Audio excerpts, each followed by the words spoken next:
সমাধান করা সম্ভব। আর আমার ব্যক্তিগতভাবে যেটা যেটা আমি আপনাদের সাথে ছিলাম, আমি নৌকার বাইরে কোনো ভোট দিইনি, নৌকার বাইরে কোনো সিদ্ধান্ত নিইনি, আমি নিব না।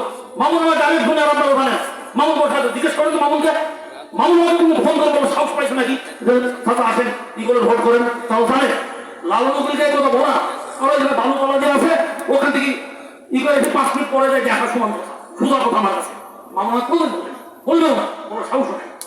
হাসলো যদি করে হাসলো আমাকে সাহস পাবে না বলা যে ভাই আমি নৌকার বাইরে যাই প্রার্থী হলাম, আপনি সহায়তা করেন।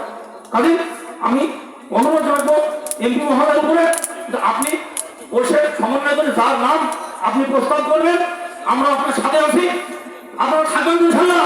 এমপি সাহেব মতামত মানবেন, এমপি সাহেব মতামত মানবেন। জয় বাংলা, জয় বঙ্গবন্ধু, জয় হোক দেশের মেহনত মানুষ।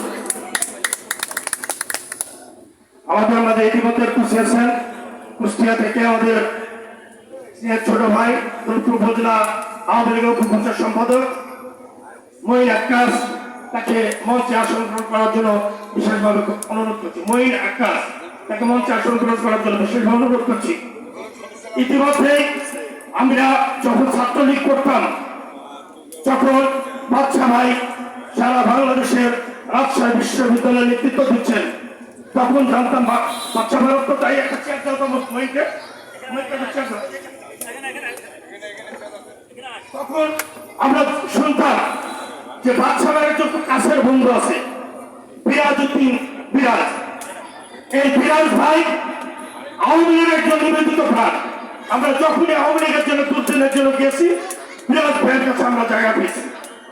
সেই বিরাজ ভাই হোসেনাবাদ একটা মসজিদের সভাপতি, সেখানে পুরো একটা ঘটনা হয়তো অদ্ভুত একটা পরিস্থিতি হয়েছে, কিন্তু বিরাজ ভাই সেখানে উপস্থিত নয়।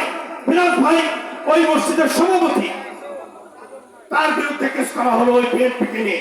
চৌধুরীদের পরিবারের ছত্রছায়ায় বিরাজ ভাইয়ের নামে কেস করা হলো। যে লোকটা আওয়ামী লীগের একটা নিবেদিত প্রাণ, যে লোকটা আওয়ামী লীগের জন্য একটা বিশ্বস্ত একটা ভ্যানগার্ড, সেই লোকটার বিরুদ্ধে কেস করা হলো।